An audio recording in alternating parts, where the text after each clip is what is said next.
Welcome back to another episode, and this one is a really juicy one. So we are continuing the series, if you will, with Kate from Dip and Lindsay from Plain Products. And today we are going to be talking about how successful do you have to be as a woman so that people stop talking down to you? Welcome to the Salon Owner's Holistic Blueprint, your podcast for unlocking the secrets to a thriving salon business through holistic practices. I'm Jacqueline Rodriguez, your host, and join me each week as we explore wellness, sustainability, and business success. Everything from attracting conscious clients to adopting eco-friendly practices. We're going to cover it all to elevate your salon business. All right, welcome back to another episode of the Holistic Blueprint podcast, the Salon Owner's Holistic Blueprint podcast. I'm telling you, I'm going to have to change the whole name. Like, I can never get it out properly. But welcome back to another episode, and this one is a really juicy one. So we are continuing the series, if you will, with Kate from Dip and Lindsay from Plain Products. And today we are going to be talking about how successful do you have to be as a woman so that people stop talking down to you. So we're going to break what we've been talking about and just have a frank conversation about what it is to be a woman CEO, and I cannot wait to dive in deep to this. So thank you both for joining me again on the podcast. So let's get into it. Who wants to start? Yeah, Kate, brainstorm, go. I love it. Well, the topic came about because I've been in probably 3 different meetings this week where the person on the other side of the call has decided that I don't know as much as I should know, or they've already decided that I don't have the level of expertise that they think I do. And I often play dumb in calls just because I like to let the other person talk more. It's kind of like a tactic to just kind of measure out the other person. But I notice more often than not, people are like over explaining things to me like I'm an idiot. I've been in beauty for 20 years and they're explaining to me like very rudimentary things about beauty, about formulations, about branding, like all of these things. And something I've been embedded in for 20 years. And also like, I'm sure, Lindsay, like, your entire business inside and out. It's very difficult to knock an entrepreneur, like a CEO, off their game about their own products because you just know them so well. So when someone's trying to explain to me something about my products as if it's the first time I've ever heard it, it's like, I've already thought about this thing 400 hours before I made a decision. And like, you're looking at it for 5 seconds and you've decided to say something. Well, for me, it's certainly along the lines of, I think as a woman, but also when you're then going into sustainability. I mean, I cannot tell you how many, mostly white men, have been like, that's never going to work. No one's going to do that. You can never scale that. Why would it happen? It's too expensive. That's an unnecessary cost. I mean, just all before we started, since we've been going, I mean, just constantly all the reasons why it's a bad model. It shouldn't work. It's not going to work, blah, blah, blah, blah, blah, blah. So yeah, I mean, I think it's both. For me, at least, it's both of being a woman and, then moving into sustainability. I think people are like, oh, you don't get how business works. You're just like a bleeding heart. I'm like, actually, it's a marketing edge. It differentiates us. It's better for the planet. I didn't have a problem during the supply chain. How was your, how'd you do getting bottles during COVID? So yeah, I think, and also if you don't come out of the gate like salesy, people are like, oh, she's not a real player. And I'm like, yeah, amateur, right? Yeah. I'm like, I can do business and not be an ass at the same time. Turns out. It's true. I think that that's the same that I have felt, both being a woman CEO and going into the realm of sustainability and clean beauty, especially in the beauty industry, where not only are you getting that it's not going to work, or in general, being a owner of a salon, we're not really looked at as like being the top of the food chain when you come to businesses, right? And I had to battle through a lot of that with my own like family and just close people that I knew, like getting into the industry at all, especially because I was leaving architecture to come to back to the beauty industry. I was going to school for it. So I left this 9 to 5, like, well-known industry to go back to something that made me happy. And when I did that, I was looked down on. And then also being a woman CEO, like that was just together, all sorts of not only mansplaining, but just like I didn't know what I wanted. And I think that that's such a critical point, especially because we've got salon owners here, beauty industry leaders that we're always kind of looked down at for even going into this industry. And then you add that whole layer of you want to do better for the planet. And we're not just BSing about it. Like we actually care, right? And it's possible.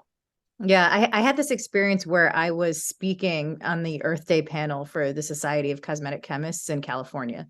So I'm on stage, I'm telling a story about how what inspired me to go plastic free was I read this book called Boys Adrift, and in that the doctor was saying that their runoff from a plastic chemical plant was turning the male fish female. And I told that story that really wigged me out as someone I was pregnant at the time. And I was like, what is happening with plastics and endocrine disruptors?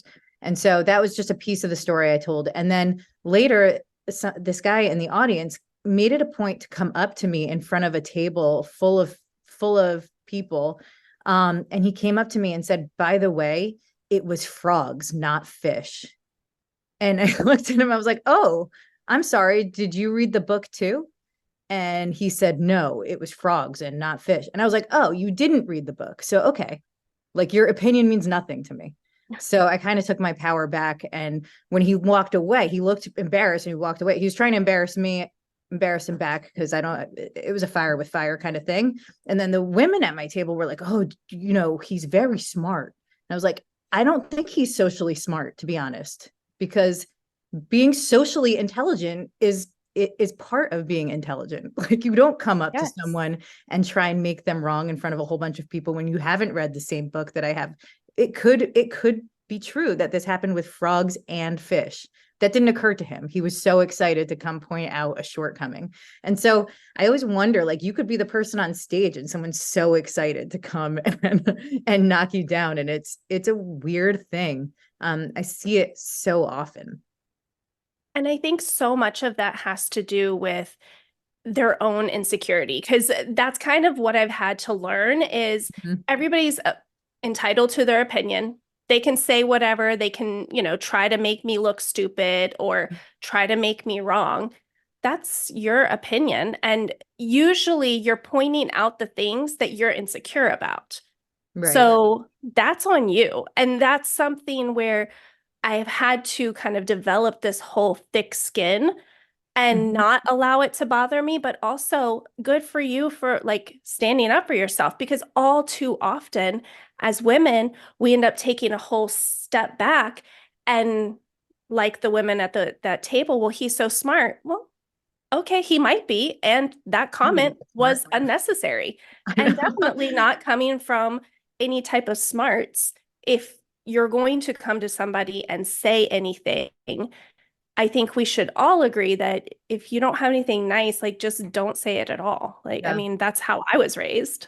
My mom, I don't have my mom anymore, but one of my favorite things about her was she was funny in 8 different languages, and she had her PhD in anthropology, and she was just super dynamic. Like there's nothing that she couldn't do. And she went to some Shakespeare convention and some man was talking down to her and she started talking to him in iambic pentameter. And he didn't even notice, but the people around started to notice. And it was just one of these funny things. She was like off the level smart, like off the chart smart. But like the fact that she could talk to someone in an iambic pentameter that claimed to be a Shakespeare expert, like always cracked me up. It was always a thing to put her on a pedestal for me. I love it. Yeah, men love to talk down. I'm sure when you go from architecture to owning a salon, people have opinions about that. Oh, for sure. I mean, I got so many comments of like, how are you going to leave, such a well-established, and I was only in school, so I hadn't actually finished school, but I left college to go back to beauty. And people just could not compute why I would do that. And it just didn't resonate with me. And that's the one thing, like, regardless of the ups and downs I've had, Mhm. I sincerely listen to my intuition. And when something is nagging at me and I get these like random ideas, they're not just random. They really are setting me up for where I'm supposed to be in life. But I had to start listening to them. So when I make all of these decisions, they don't look like, I don't even know, like regular decisions to most people, right? Or smart decisions to leave a job like that to go to beauty school where, I mean, not to beauty school, I had already had my license. So I was just going back into the industry. And when we're doing things like this and I make these decisions, it really is coming down to listening to my own intuition and learning how to jump in even when things don't make sense. This episode is brought to you by the Green Beauty Community, a vibrant, exclusive platform dedicated to connecting individuals and brands who share a passion for sustainable beauty. They strive to inspire, educate, and empower each member to make informed choices that celebrate beauty while respecting our planet. Become a green beauty advocate by joining the community today. Help us transform the beauty industry. Get access to sustainable education, connect with sustainable brands, and learn more about eco-friendly practices. Click the link in the show notes to get your exclusive discount code today. That's amazing. And if I hadn't, literally, I would have been graduating school in architecture the year before 08, where everything like literally crashed. There was no architecture jobs. My husband was in land surveying. That entire industry went away. I mean, like it really halted. And I would have had no job, no way to support myself or my family. So even though I didn't really foresee that, I listened to my intuition and was setting me up so that I could. And beauty, we survive recessions. Yeah. We survive so many different things. So being able to do that, and that's a strong part of being a woman and listening to your intuition and doing these things and making decisions when it doesn't make sense to everybody else in the world. I wonder how many women push that boulder up the hill in a direction that they don't want to go just for the sake of what they think other people think. All the time. Such an important thing, which was you were happy. Mm-hmm. And I mean, Yeah. it really, at the end of the day, well, you spend at least a third of your life sleeping, a third of your life at work, and then the other third. Who's really winning at the end of the day? People who are miserable for a third of their life to make all these strangers they don't know happy, or somebody who's actually enjoying their life while they're living it. I mean, there's so many people that hate their job but feel like they're being responsible and are miserable for years and years and years and years, which is insane. I mean, yeah, crazy town. And that's the whole thing is it's like this whole unspoken, well, actually, it's very spoken. A lot of people talk about how you have to chase this dream and this American dream, right? Mhm. Especially for women. You have to bear children and get married and, do all of these things. And if you have a career, you can't be too busy because you're supposed to be a mother. And if you have children, you also nowadays you can't not work. So like you have to have this crazy balance or, what they say is balance, but it's not balance at all. And so many people are so unhappy. And that's men and women, but especially women, where we're chasing somebody else's dream. And Mhm. the moment in my life that I became free from that was after, honestly, everything in my world crashed. And I lost everything. I lost my home. We were struggling. Like, we had so many different things happening. And I looked back at my life and I'm like, this is what I was supposed to want. I had the picket fence, the house with the white picket fence and the kids and all of these things, and I was miserable. And when I was able to pull away and look at what do I actually want, that's when I started to become happy. When I really started to dive into not listening to what everybody else said that I should have, that's the point in my life where it started to change. And now I work hard. I do a lot of things, but every day I'm like, pinch me. This is what I get to do. Like, seriously, this is amazing. And I would not have been like that if it weren't for waking up and just saying, like, no, I don't want that life, regardless of what anybody else says. Yeah. Hey, Lindsay, do you ever have people, like when you go to an industry event that's outside of beauty, do you ever have people talk down to you because you're in beauty? Yeah. Oh, I mean, for sure. I think all of this is very much seen as women's world. And then anytime you're outside of any traditional anything, people think that you must not be smart enough to be doing it the traditional way, like you're doing it this way. I went to a packaging conference of all things. And, I was asked to talk about what we're doing. And so there were people on stage and, the professionals, and they were talking about how it took them 6 to 8 months to redo packaging, a year and a half to redo packaging. And I was like, and you're proud of this and you're looking down at me? Like, maybe we definitely didn't do it completely right the first time, but we're trying, we're innovating, we're doing different things, and we're enjoying ourselves, and we're doing good for the planet. Like, I feel a lot better about that than being in a traditional job where it takes me forever to do anything, and it's these tiny little incremental things. Woohoo. I don't have a PhD in packaging and I make mistakes, but I'm learning and we're making it better all the time. But I think that's the whole thing, is you're learning and making it better. And it doesn't take you such a long time to make these decisions, because when we're able to move fast and pivot, I don't know about you all, but when I can move fast and pivot, it's easier for me to also make changes where I need to and let go of things that might not be working, to reinvent it or to just move forward from it. And I think that's a huge part too of being a woman, is being able to say, yeah, I didn't know, I made a mistake, and then learn from it. And that's not something that we should be embarrassed by or feel bad about. And I think that that's something that, frog or fish. Yippee, you said fish and it was frog. Like, that was the point, the point of the larger picture. Like, should I have I will admit, that guy put some doubt in me, and I went and checked, and I was like, no, it's effing fish. I was right.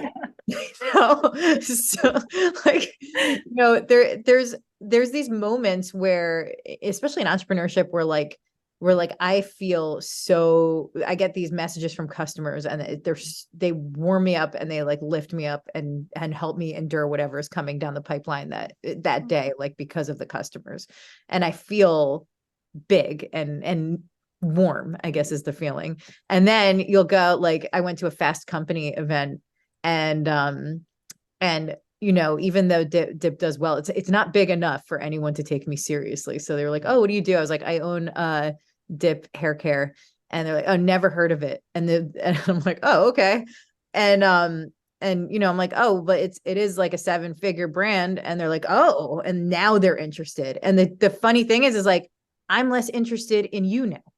like I'm less interested in you. I don't want to talk to you if that's the thing you value, and I think we see that a lot, where people want to be dazzled. And if you're a more humble entrepreneur, and which, as most people in the sustainability biz are, like, you just don't get taken seriously because you're not fluffing your feathers. Well, seriously, I mean, I would meet these people and he was like, we're saving the planet.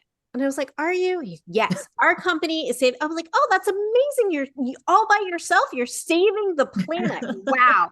That must feel incredible what you're doing. And I'm, I think as women, we don't tend towards hyperbole like that. I mean, we're not like, and so other people don't take us as seriously because we're not making these ridiculous claims, but they are ridiculous claims. I mean, I hope at some point we can step back and see how ridiculous so much of this is that we've been conditioned to expect and respond to. And it's male ego and silliness, a lot of it. Yeah, what I love about both of you is that I don't have to worry about talking. I don't have to worry about impressing because it's not like how we talk to each other. No. And sometimes when you get thrown into like these founder scenarios or into, even if it's just women founders, like everyone is talking themselves so high so that the other women will respect them. And it's weird, right? And then you get in the acronym game. I was somewhere and they're like, oh, well, you're tracking your KPIs. And I was like, what's a KPI? Oh, key performance indicator. Oh, well, yeah, of course I'm tracking my indicator, but like you start throwing out these things. And sometimes maybe it's just because to speak, but sometimes it's certainly like, I know what all these are. Like, and you could just be like, how's it going? How are you?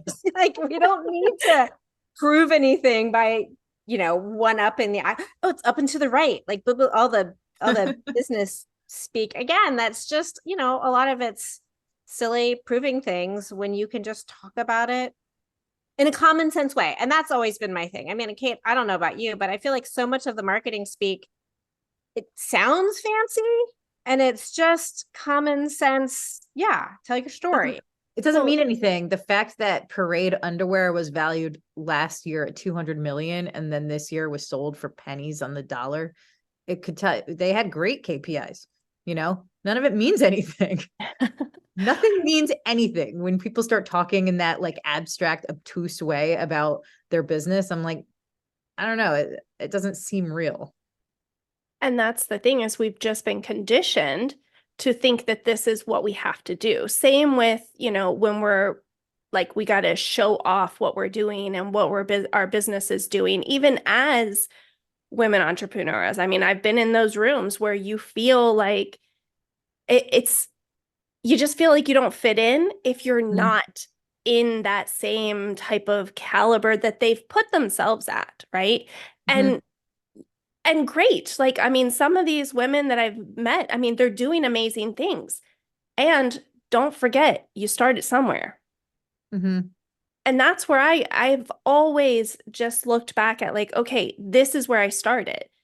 It doesn't matter how big your company grows. It doesn't matter where you're at. It's like, where did you start and how are you treating others? And that's my biggest thing is if I don't want to be talked down to and I don't want to feel stupid or, feel like I'm pushing somebody out of a circle just because they're not exactly like me, why would I ever do that to anybody else?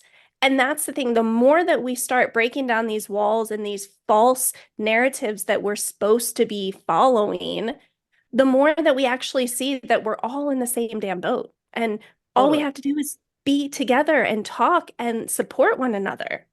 Well, and I think there's this idea that if you're like a real capitalist or a real entrepreneur, then it's cutthroat and it's every man for himself and you can't work with anybody else. I mean, I think there's no way a lot of some entrepreneurs would work together like Kate and I do. I'm like, oh, you want a shampoo bar? You should try Dip.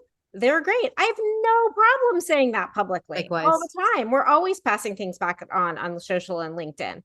And I think it benefits both of us. I mean, I think there are so many things that people would say, oh, it's not smart business. And they're wrong, actually. I mean, so many things that we get looked down upon that we're actually going to be proven right in the long term. And the other thing that drives me crazy is like anybody who's running a salon is a successful business owner. And how many businesses crash in the first 2 years? So many. So many. And there are so many women out there running salons that deserve to be cheered as running successful businesses. And for some reason, people don't see them that way. And I really don't get why. The salon industry has been very cutthroat. And we've been kind of put each other, like we've been put to be very cutthroat because it's always been, I mean, I remember working just when I was working in another salon where it was like, these clients are mine. And I had a client in my seat, and I'm sure other stylists can like really resonate with this because I had a client in my chair. We were in a, I don't know, 10 chair salon. And she's like, yeah, I'm coming to you. Like I usually go see, X, Y, and Z. And I just needed something different. And I really just I couldn't explain it. And I saw your work and wanted to come see you. I'm like, okay, great. You're in my chair. Fantastic. Not that she's leaving the other person or whatever. But she's sitting there. And next thing you know, that particular stylist was supposed to be her day off. She walks in. This stylist walked directly up to my chair, looked at the client, and was like, why are you in her chair? Mm.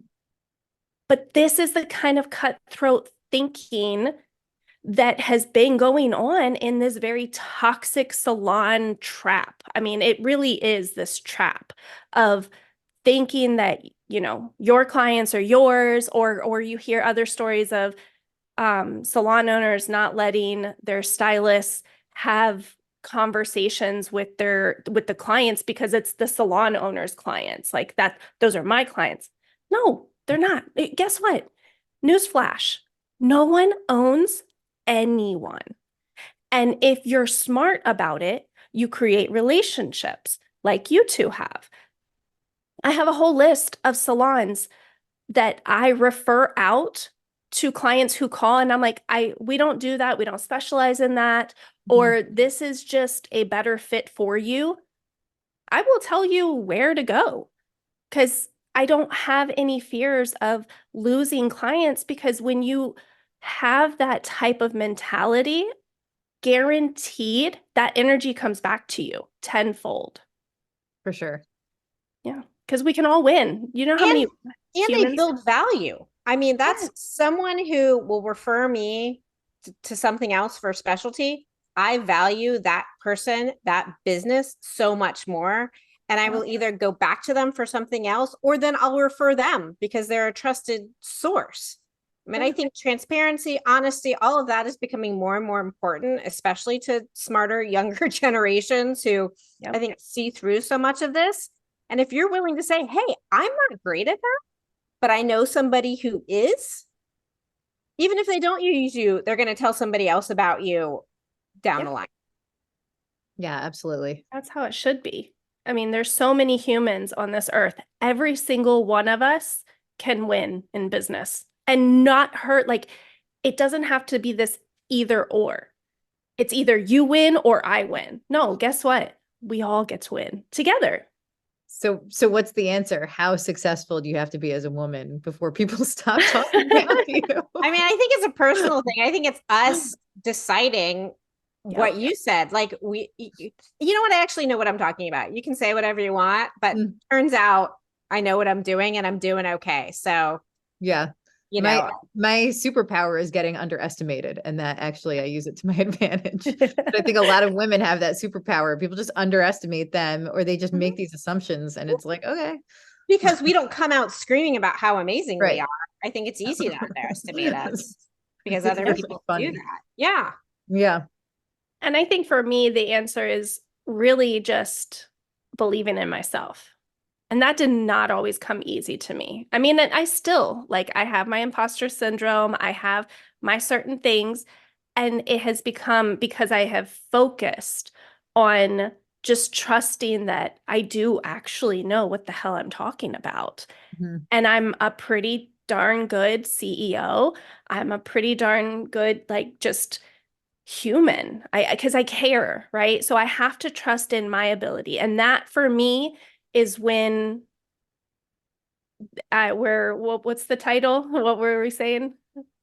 How successful do you need to be? Yes, that's how successful is when I've decided that I'm successful enough, and I just keep reminding myself and practicing that, and practicing like self-love and care for me is an ongoing thing.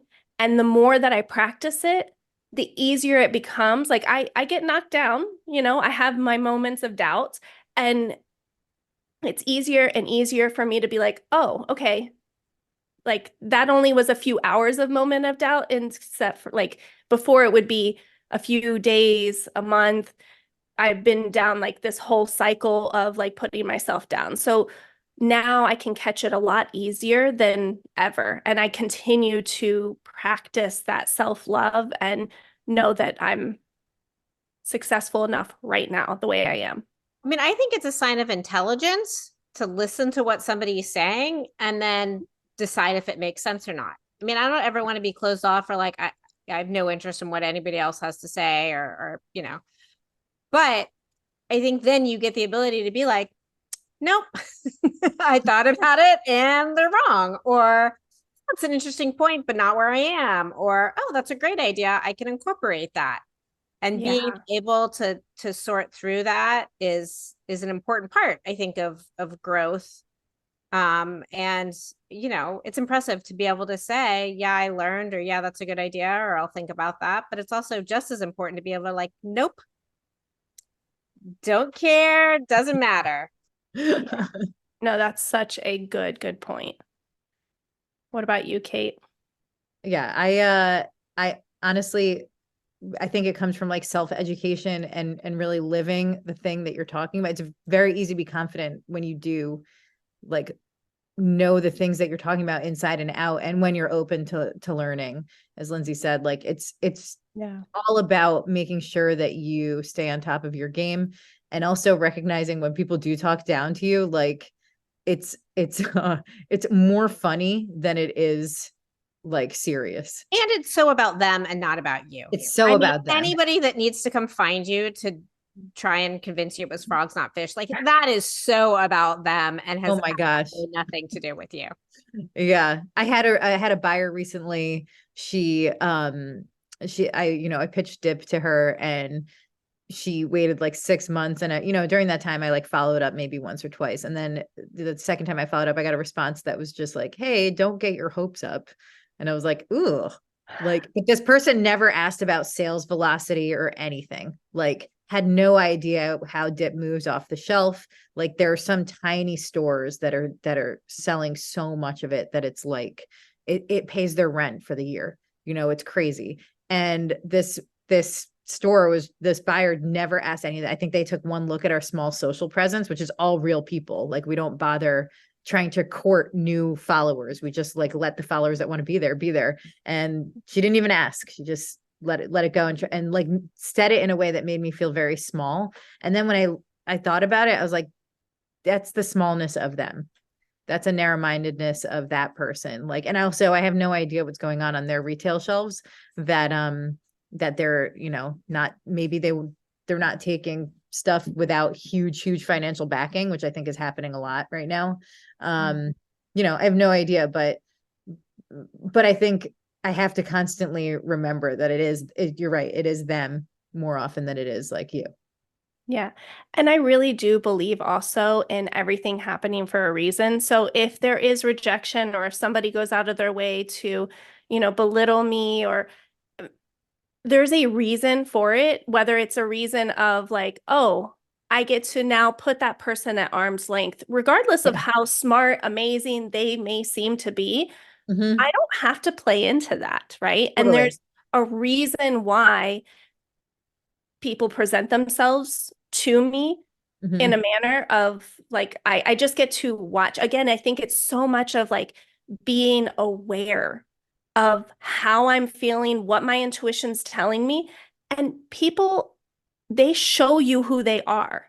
It's up to you to decide whether you're going to listen to it or you're going to keep a blind eye because they have a big name or whatever the case may be, right? I don't get upset. Like I'm a 40-year-old woman with a successful business, and I'm not like a little kid that you're like, don't get your hopes up. I'm not like waiting outside like trying to open a Christmas present. Yeah, like it's a weird thing, but instead of getting hurt, I get like into that mode where in my imagination, I fantasize about flipping my desk over. I don't get We've her. I all just had get that. angry. Like I channel it into something else. But it was one of those things where you turn lemons into a lemonade, and you're like, okay, well, actually, that would have been off the path that I'm on now. That is working, and maybe it's a blessing in the end that this person treated me this way. But yeah, as far as just, I wonder often if I was a man giving the same pitch, would it be received differently? Because there's a lot of really powerful men in beauty, and most consumers don't know that. Like, there's most of the people I know in beauty are men. Just sustainable beauty tends to be women, and it says a lot about who are the people taking care of the world in the future. Oh, yeah. Well, I mean, if you look at a lot of brands for women, men are behind it. I mean, think about like all the big things, even high heels. Like, no woman made us put that crap on. What they want and what they need, and then spending a lot of money convincing them that that is what they want and what they need. I mean, I think, as we're like trying to solve problems, they're trying to make money. Yes. Yeah, they're making problems we didn't know we had. Right. God, I hate the man who made high heels. They're beautiful, but they suck. And I just, there's so many things like that we didn't need to. Yeah, you notice men are not putting themselves in uncomfortable shoes or, curling their eyelashes or expected to be hairless. I hate the man that decided we need to be hairless. A lot of women are taking that back, though. They're like, no, thank you. I know, but I've been brainwashed. I know. Isn't it crazy when you do realize you have been brainwashed? I know. Yeah, I'm brainwashed, but I still need to shave my legs. I'm totally brainwashed. Oh, I went so far as to getting laser hair removal because I was like, it's too much work to have to shave all the time. So I'm like, just take it off. It makes my life easier. But it was because of brainwashing as to like, this is what we have to do, but a lot of people make a lot of money off of us being brainwashed. For sure. Well, cool. It was cool to hear your guys' experiences on this topic. I kind of threw it in the ring because I knew I couldn't be the only one being talked down to regularly. Definitely not. And I think this is a powerful, episode to just showcase like it's happening to all of us. And there are things that we can do. And it's a constant, we're constantly working on it. So just being aware of it, I think, and knowing that you're not alone. This is those conversations that open doors to other women being able to see like, okay, my feelings are valid. Not that they need validation, but it does help. I mean, honestly, a salon owner who is talented enough to be an amazing stylist and is running a business, those are two very different skills that a lot of people in the world could not handle doing both. Yeah. Yeah, they have trouble with just one of those. Yes.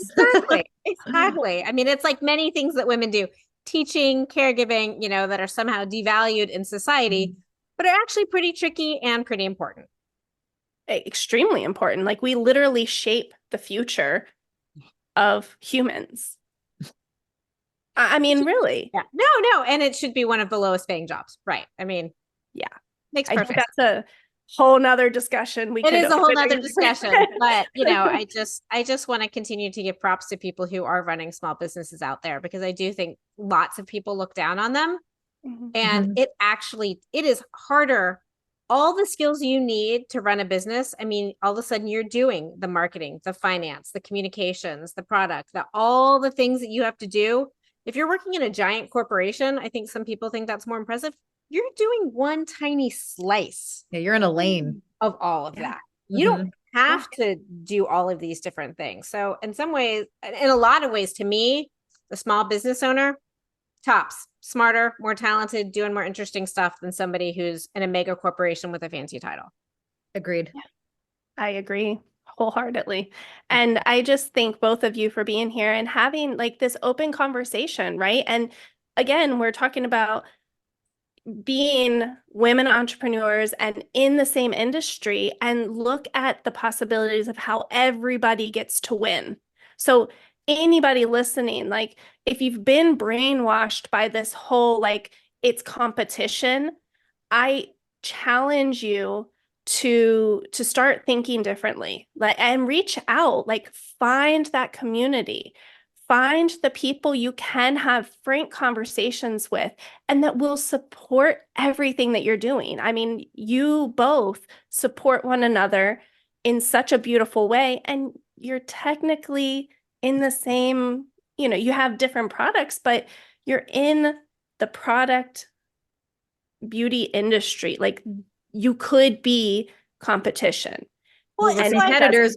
We're competitors, but not enemies. Like our enemy is plastic.